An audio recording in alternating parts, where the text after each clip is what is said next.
The message arrived at 3 in the morning, Earth Standard Time.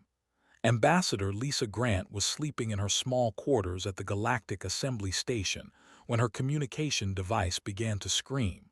She opened her eyes and grabbed it from the bedside table. The words on the screen made her sit up immediately. Emergency transmission, species designation, status, extinction level threat. Lisa read the message twice. Then she read it a third time. Her hands were shaking, but not from fear. She was shaking because she recognized that name. She knew exactly who they were. She got dressed in less than 2 minutes and ran through the quiet corridors of the station. Other ambassadors were waking up too, drawn by the same emergency signal. Lisa ignored them all. She needed to reach the communication center. She needed to contact Earth. They were dying, and humanity owed them everything. 300 years ago, in the year 2547, the human race almost ended. A massive asteroid was heading straight for Earth. Scientists detected it too late. There was no time to build ships strong enough to stop it. There was no time to evacuate the planet. 8 billion people watched the sky and waited to die. Humanity had only just begun exploring space. They had no allies among the stars. No one was coming to save them. But someone did come. A small ship appeared in Earth's solar system. It belonged to a peaceful species of insect-like beings who spent their lives exploring the galaxy and studying the universe. They were just passing through. They had never met humans before. They owed Earth nothing at all. When they detected the asteroid and heard the desperate human transmissions, they made a choice. They turned their ship toward the massive rock and used every bit of power they had to push it off course. Their engines burned out. Their ship was crippled. They saved 8 billion lives and asked for nothing in return. The crew was stranded in human space for almost 30 years while they slowly repaired their vessel. During that time, they shared knowledge with humanity. They taught humans about the galaxy, about other species, about how to travel between stars. When their ship was finally fixed, they said goodbye and left. They never asked for payment. They never asked for thanks. They simply left, continuing their journey among the stars. Humanity never forgot. Lisa reached the communication center and immediately sent a priority message to Earth Command. Within an hour, she was speaking directly to the United Earth Council. Within 2 hours, Admiral Danny Cole received orders to mobilize the fleet. Danny was 53 years old and had served in the Navy for 30 years. He had fought pirates, protected colonies, and faced dangers that would break most men. But when he read the mission briefing, he felt something he had not felt in a long time.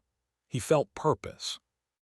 He called a meeting aboard his flagship, the carrier Endurance. His officers gathered in the briefing room, confused and curious. They knew something big was happening, but they did not know what. Danny stood at the front of the room and looked at their faces. These were good people, brave people. They deserved to know the truth. 300 years ago, he began, humanity faced extinction. An asteroid was going to destroy Earth. We had no way to stop it. We had no allies. We were alone. The room was silent. Everyone knew this story. It was taught in every school on every human world. A ship appeared, Danny continued. A small exploration vessel belonging to a species called they were strangers. They were just passing through our system. They could have kept going. They could have watched us die and continued on their way, but they didn't. He pressed a button, and an image appeared on the screen behind him. It showed the ship, small and elegant, pushing against the massive asteroid. They destroyed their own engines to save us. They were stranded for decades. They gave us everything and asked for nothing. Danny paused and looked at his officers. Now they need our help. Commander Shaw, Danny's second-in-command, leaned forward.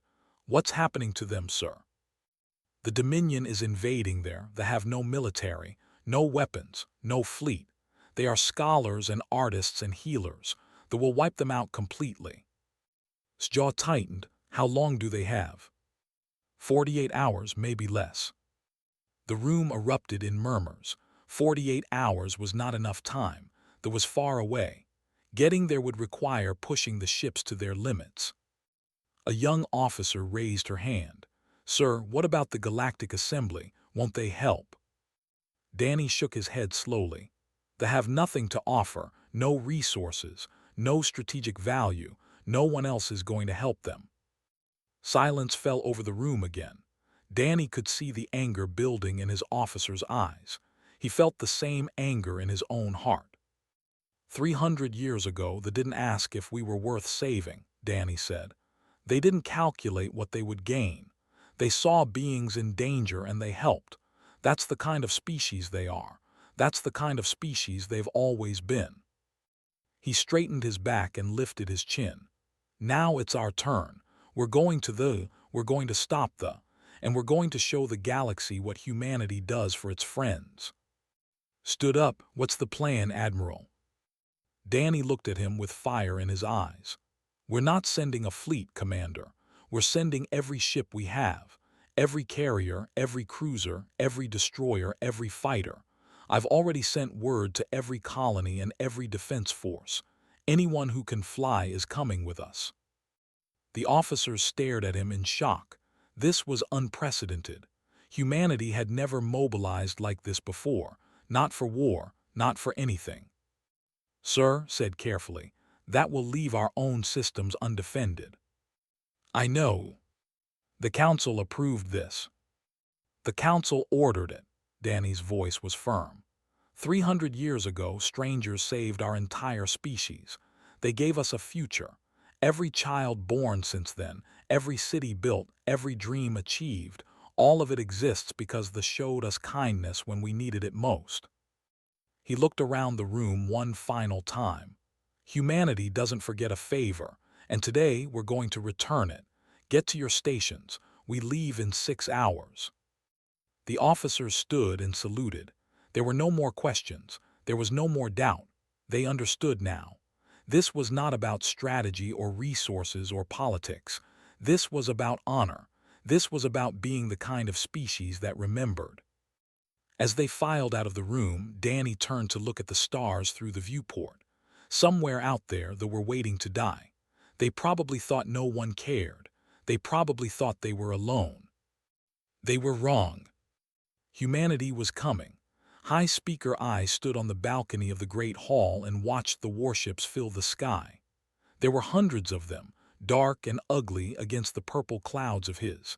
They hung there like predators waiting to strike. He was old now, nearly 200 years by counting. His exoskeleton had faded from bright blue to a tired gray. His compound eyes, once sharp enough to see the smallest details of distant stars, had grown cloudy with age. But he could still see those ships. He could still see death waiting above his world. 48 hours. That was how long they had given them. Surrender completely or be destroyed. Every would be killed. Every city would be burned. Every trace of their civilization would be erased from the galaxy. I knew there would be no surrender. They did not want prisoners. They wanted examples. They wanted to show the galaxy what happened to species that were too weak to defend themselves. A young approached him on the balcony. Her name was, and she was one of his assistants. Her eyes were wide with fear, but she was trying to be brave. "High Speaker," she said softly, "the people are asking what we should do." I was quiet for a long moment. What could he tell them? They had no army. They had no weapons. They had spent thousands of years learning, teaching, healing, and creating. They had never believed in war. They had always trusted that the universe would be kind to those who were kind themselves. Perhaps they had been foolish. "Tell them to spend time with their families," I finally said. "Tell them to hold each other close. Tell them that our lives meant something, even if they end here." Nodded, but she did not leave. "Is there no hope at all, High Speaker?" I thought about the question. He thought about all the species they had encountered in their travels. So many of them were selfish. So many of them cared only about power and resources. They had helped many beings over the centuries, but when they looked for help now, no one answered. Then he remembered something. A memory from long ago, passed down through generations of high speakers. Once, he said slowly, we helped a young species. They lived on a small blue world and they were about to be destroyed by a rock falling from the sky. Our ancestors saved them. I do not know what became of them. Perhaps they are still out there, somewhere among the stars.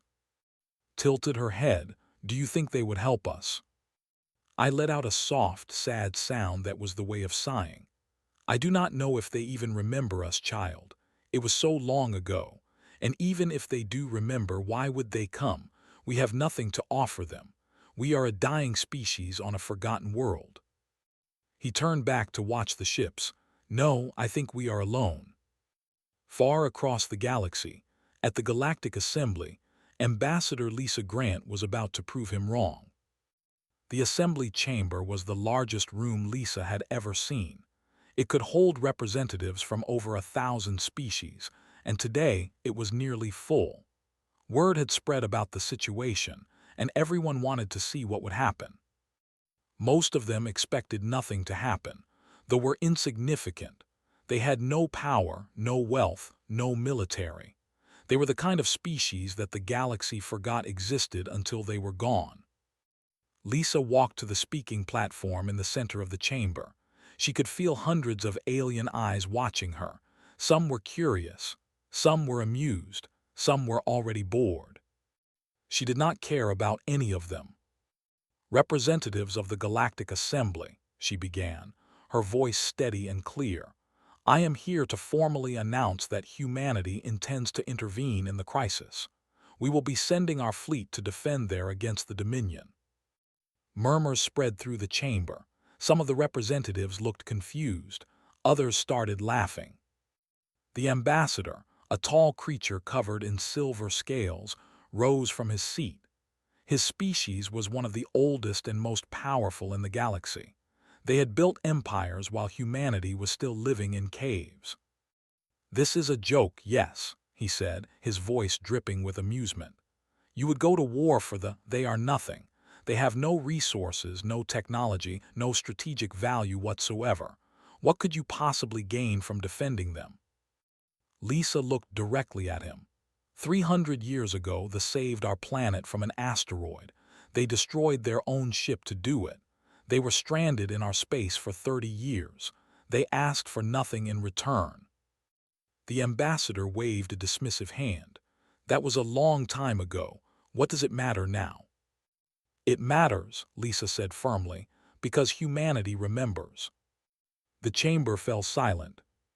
When we were weak and dying, Lisa continued, they helped us. They owed us nothing. They gained nothing.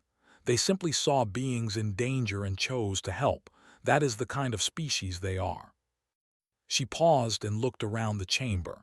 Now they are the ones in danger, and we are going to help them, not because of what we can gain, not because of treaties or politics. We are going to help them because it is right. The ambassador sat down slowly. He had no response. In another part of the galaxy, Warlord L of the Dominion received a report that a human fleet was coming. He read it and laughed. L was massive, even for a. His gray skin was covered with battle scars and his yellow eyes burned with cruelty. He had conquered dozens of worlds. He had killed millions of beings.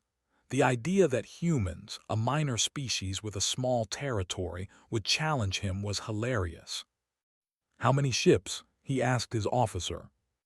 Our scouts report a significant force, Warlord. El grunted. It does not matter. We have 600 warships. The humans cannot match our firepower. They will die alongside the. He dismissed the officer and returned to planning the invasion. In his mind, the battle was already won. They would be destroyed. The humans would be crushed, and the galaxy would learn once again that the Dominion took whatever it wanted. But L had made a mistake. He thought he knew how many ships humanity was sending. He thought he understood what he was facing. He was very, very wrong. Across human space, something incredible was happening. Ships were launching from every colony, every station, every world. Military vessels. transport ships converted into warships, private ships crewed by volunteers, thousands of vessels all heading to the same point in space. Admiral Danny Cole watched them arrive through the viewport of the Endurance, ship after ship, appearing from hyperspace in perfect formation. The fleet grew larger by the hour. Shaw stood beside him, staring at the gathering armada. "I've never seen anything like this, sir."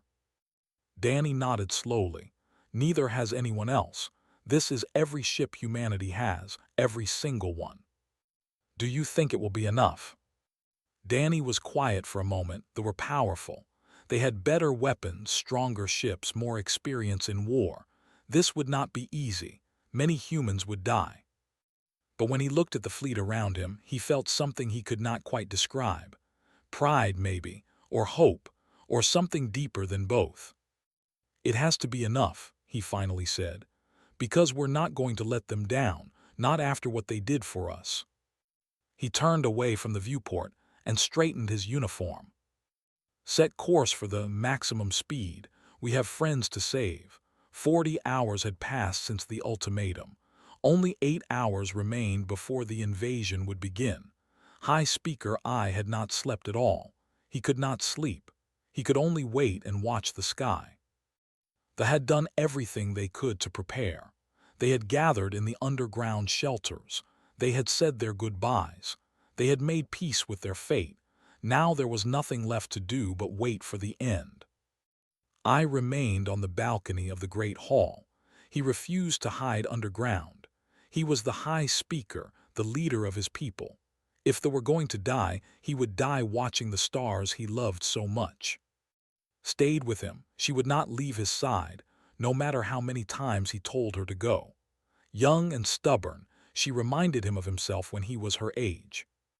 "The ships are moving," she said quietly, looking at a small device in her hands. "They are preparing to attack." I nodded. So this was it. The end of the thousands of years of history, art, knowledge, and kindness, all about to be erased by brutal conquerors who saw no value in any of it. Then something strange happened.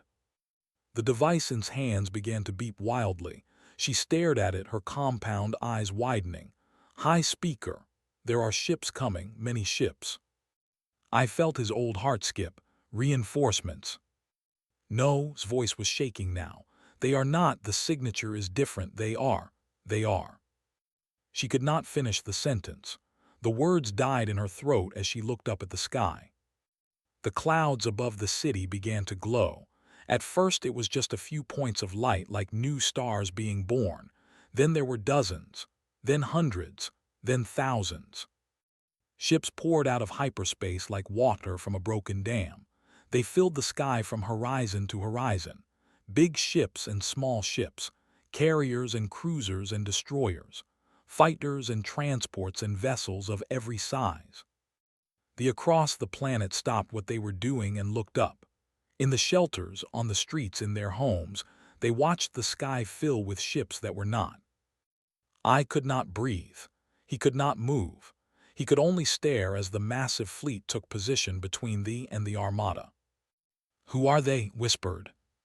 A transmission came through every communication device on the planet. A voice spoke, calm and steady and strong. "This is Admiral Danny Cole of the United Earth Navy to all citizens. Do not be afraid. We are here to help." I felt his legs give out beneath him. He sank to his knees on the balcony floor, tears streaming from his old eyes. The humans, the species they had saved 300 years ago, they had come. "I thought they had forgotten us," he said, his voice breaking. "I thought no one remembered." Another transmission played, this time directed at the fleet. "This is Admiral Cole to the Dominion forces. They are under our protection. You have 1 hour to withdraw from this system. If you do not leave, we will destroy you. This is not a negotiation." Aboard his flagship, Warlord L stared at his tactical display in disbelief. His officers were shouting numbers at him, but he could barely hear them. The display showed the human fleet, and the numbers made no sense. 4,200 ships. He had expected a few dozen, maybe 100 at most.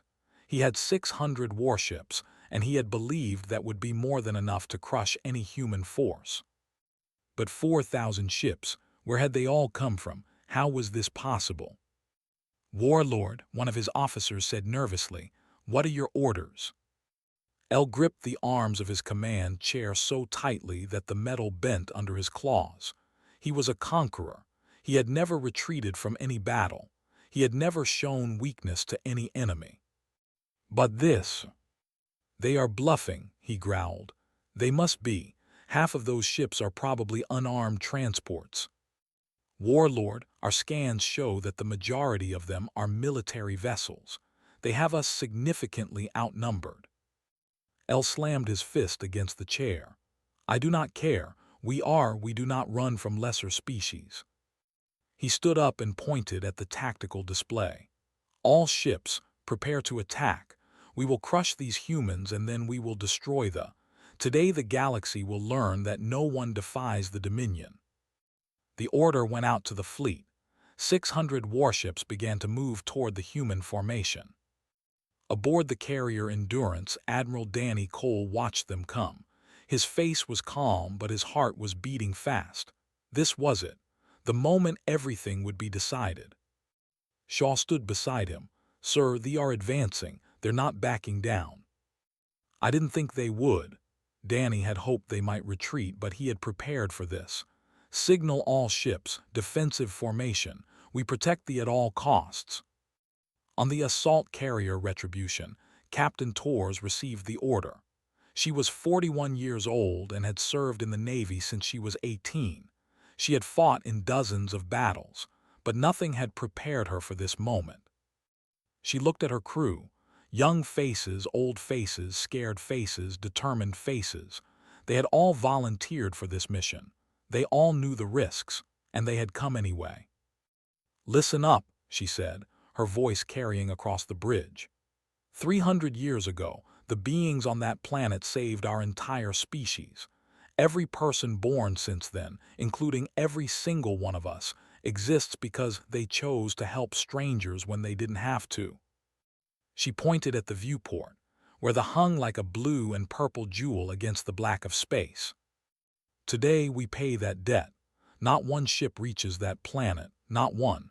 We fight for every meter of space. We give everything we have, because that is what they did for us." The crew shouted their agreement. The sound echoed through the ship. On the high speaker, I finally rose to his feet, helped him stand, her own eyes wet with tears. "They came," she said. "They actually came." I watched the human fleet spread out across the sky, positioning themselves between his world and the enemy. Thousands of ships crewed by millions of beings, all of them ready to die for a species they had never met. "I never dreamed," he whispered. "When we saved them, I never dreamed they would do this."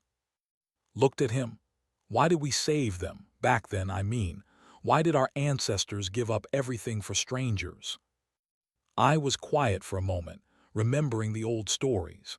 The stories passed down from high speaker to high speaker for 300 years. "Because it was the right thing to do," he finally said. "Because being kind is never a mistake, even when it costs you everything." He looked at the sky again, at the human ships preparing to fight for his people. "And now," he said softly, "we see that they understand. They understand what we were trying to teach them. Kindness matters, it always matters." The first weapon's fire lit up the space between the fleets. The battle had begun.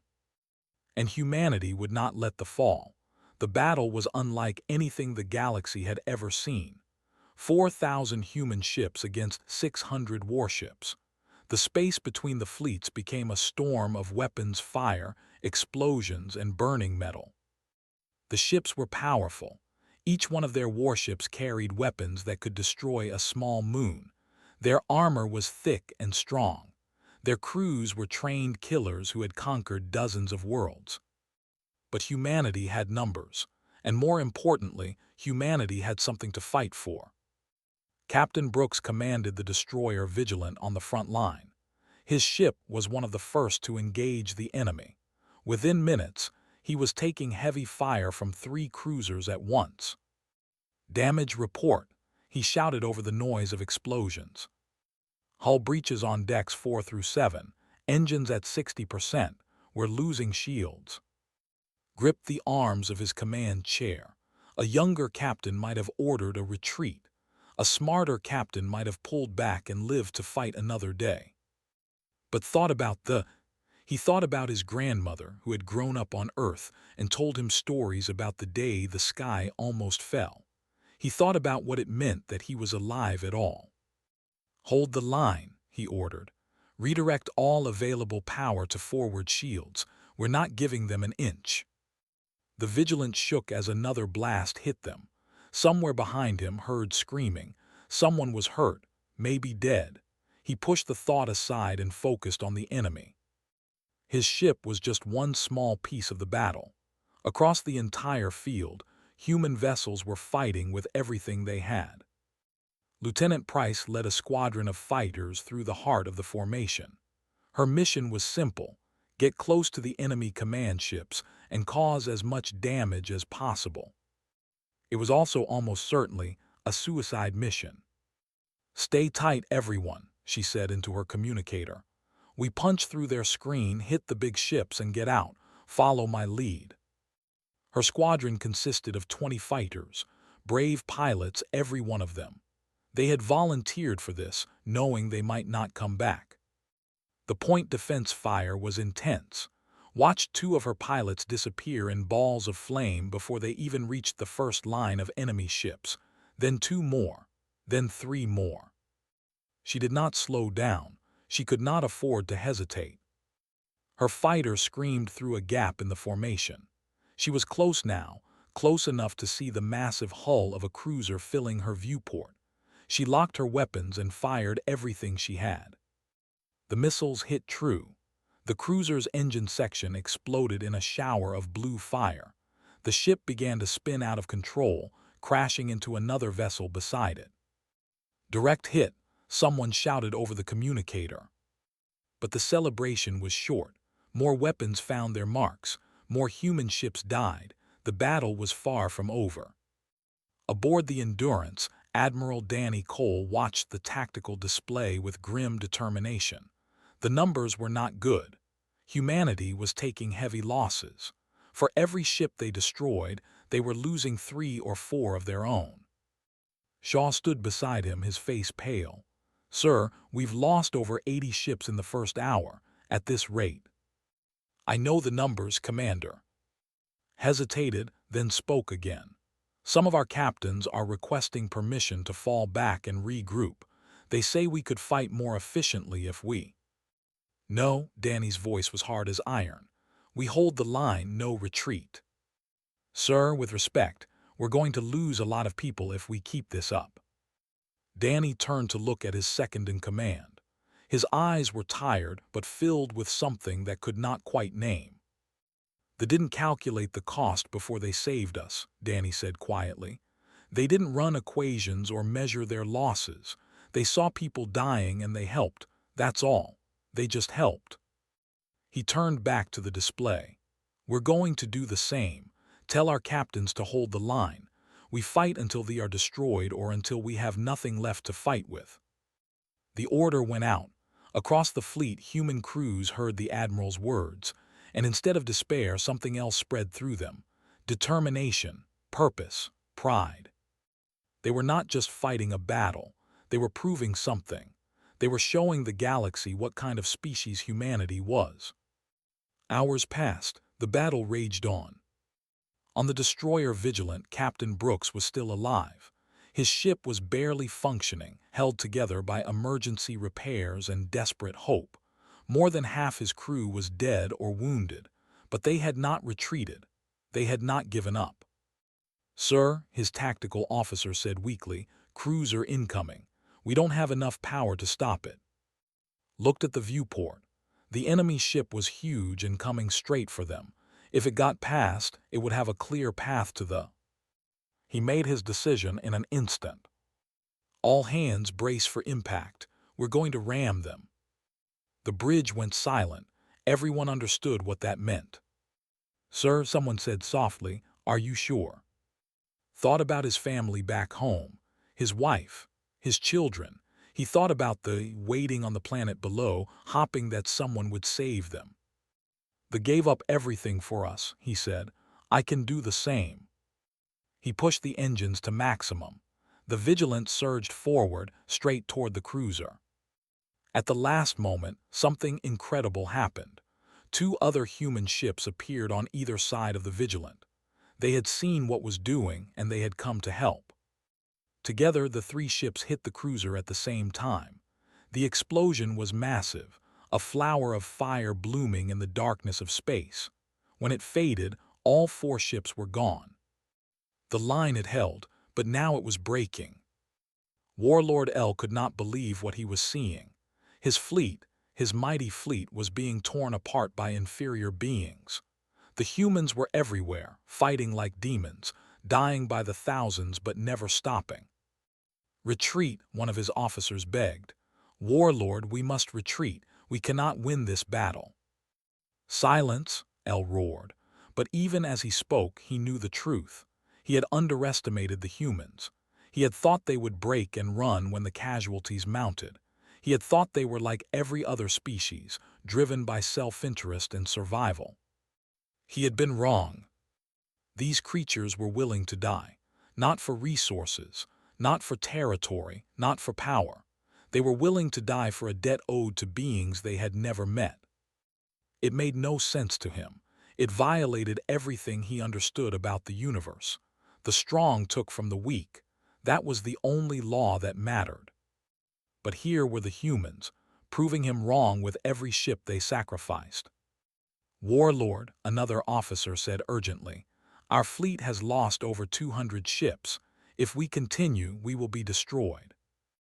L's hands shook with rage. He wanted to keep fighting. He wanted to prove that the Dominion could not be defeated by sentiment and foolish kindness. But he was not stupid. He could see the numbers. The human fleet was smaller now, but it was still larger than his remaining forces, and they showed no signs of stopping. For the first time in his life, Warlord L gave an order he had never given before. "All ships fall back." The words burned in his throat like poison. The fleet began to turn. Damaged, broken, defeated, they tried to run. Aboard the Endurance, Admiral Danny Cole watched them retreat. He allowed himself one small moment of relief before he gave his next order. "Pursue them, no mercy. I want every ship destroyed or captured." The human fleet surged forward. The hunters had become the hunted. The battle was won. The battle ended 12 hours after it began. The Dominion fleet was destroyed. Of the 600 warships that had come to exterminate fewer than 50 escaped. Warlord L himself was captured when his flagship's engines failed during the retreat. He was dragged from his command chair in chains, screaming curses that no one bothered to translate. The was safe. But humanity had paid a terrible price. 312 human ships were destroyed in the battle. 43,000 crew members died. Thousands more were wounded. The debris of human vessels floated through space like silent monuments to the sacrifice that had been made. There was no celebration, no cheering. The human fleet moved slowly into orbit around and everything was quiet. The survivors were too tired, too hurt, too numb to feel anything but relief. Admiral Danny Cole left the Endurance on a small shuttle. He wanted to meet them in person. He wanted to look into their eyes and tell them they were safe now. The shuttle landed in the capital city, on a platform near the Great Hall. When the doors opened, Danny stepped out into the soft purple light of the sun. The air smelled strange, sweet and clean, nothing like the recycled air he had been breathing for weeks. Thousands had gathered around the landing platform. They stared at him in silence. Their compound eyes reflected the light like countless mirrors, watching, waiting, hopping. Danny walked forward slowly. He was tired. His bones ached. He had not slept in days, but he kept walking until he reached the base of the great hall where an old waited for him. High Speaker I was older than any being Danny had ever met. His exoskeleton was cracked and faded. His movements were slow and careful, but his eyes were bright with tears. When Danny stopped in front of him, I dropped to his knees. The gesture was shocking. A High Speaker, the leader of an entire species, kneeling before a visitor. "Please," Danny said quickly, reaching down to help him up. "Please, you don't need to do that." But I would not stand. He looked up at Danny with those ancient, tear-filled eyes, and his voice trembled when he spoke. "Why?" he asked. "We helped you once long ago. It was such a small thing, just one ship, just one crew. We never expected anything in return. Why did you come? Why did so many of you die for us?" Danny was quiet for a moment. He thought about the question carefully. He thought about Captain Brooks ramming his broken ship into the enemy. He thought about Lieutenant Price flying into certain death without hesitation. He thought about the 43,000 names that would be carved into memorials across human space. Then he helped I to his feet and looked into his eyes. 300 years ago," Danny said softly, "your ancestors didn't ask if we were worth saving. They didn't calculate what they would gain. They didn't measure our value. They just saw beings in trouble and chose to help." He put a hand on I's shoulder. "That's not a small thing, High Speaker. That's everything. That's the most important thing anyone has ever done for us. You gave us a future. Every child born since then, every dream achieved, every life lived, all of it exists because you showed us kindness when we needed it most." I trembled under his touch. More tears fell from his eyes. "We could not let you die," Danny continued. "We could not stand by and do nothing while you were destroyed, not after what you did for us. So we came, all of us, and we would do it again as many times as necessary." I made a soft sound that might have been a laugh or a sob. "The cost, the price you paid, was worth it." Danny's voice was firm. "Every life we lost was given willingly. They knew what they were fighting for. They knew it mattered." Around them, the thousands of watched in silence. Many of them were crying too. They had been prepared to die. They had accepted their fate. And then strangers had come from across the galaxy to save them. Slowly, I raised his hand and placed it on Danny's chest, over his heart. It was a gesture of deep gratitude and respect. "We will never forget this," I said. "For as long as our species exists, we will remember what you did. We will tell this story to our children, and they will tell their children, and it will never be forgotten." Danny nodded. "We won't forget either, that's kind of our thing." For the first time in days, I smiled. Far away, at the Galactic Assembly, Ambassador Lisa Grant stood at the speaking platform once more. The chamber was completely full. Every species with representation had sent someone to watch. The news of the battle had spread across the galaxy like fire. Lisa looked at the assembled aliens. Some looked frightened, some looked confused, some looked thoughtful. "Let today serve as a lesson to every species in this galaxy," she began, her voice strong and clear. "Humanity does not forget. We do not forget kindness, and we do not forget cruelty." She paused, letting the words sink in. "If you harm us, we will remember. If you threaten our friends, we will remember. But if you show us kindness, if you help us when we are in need, if you choose compassion when it costs you something, we will remember that too." She looked directly at the ambassador who had mocked her days ago. He did not laugh now. "And when the time comes," Lisa continued, "when you need us most, we will be there. Not because of treaties or trade deals, not because of what we might gain, but because it is right. Because that is what the taught us 300 years ago, and we never forgot the lesson." The chamber was completely silent. "Humanity pays its debts," Lisa said. "Remember that." She stepped down from the platform. No one said a word. Aboard the carrier Retribution, Captain Torres sat alone in her quarters. The ship was quiet now. Most of the crew was resting, recovering from the most intense battle of their lives. On the desk in front of her was a containing the names of every crew member they had lost. She had been reading through them for hours. Young faces, old faces, people with families, people with dreams, all of them gone now. There was a knock at her door. A young officer stood in the hallway looking nervous. "Captain, I wanted to ask you something, if that's okay." Nodded and gestured for him to come in. The young officer stepped inside but remained standing. He looked at the on her desk, then looked away. "I keep thinking about the people we lost," he said quietly. "So many of them, and I keep wondering, was it worth it, really?" Was quiet for a long moment. It was a fair question, a question she had asked herself many times during the battle. Then she thought about I, kneeling in gratitude. She thought about the thousands of children on that planet who would grow up now because humanity had come. She thought about the lesson that had taught them 300 years ago. Kindness matters. Being good to strangers matters. It is never a waste to help someone in need. "Yeah," she finally said, "it was worth it." The young officer nodded slowly. He did not seem entirely convinced, but there was something new in his eyes. Understanding, maybe, or the beginning of it. "Thank you, Captain," he said and left. Turned back to the viewport. Outside, the stars burned bright and cold.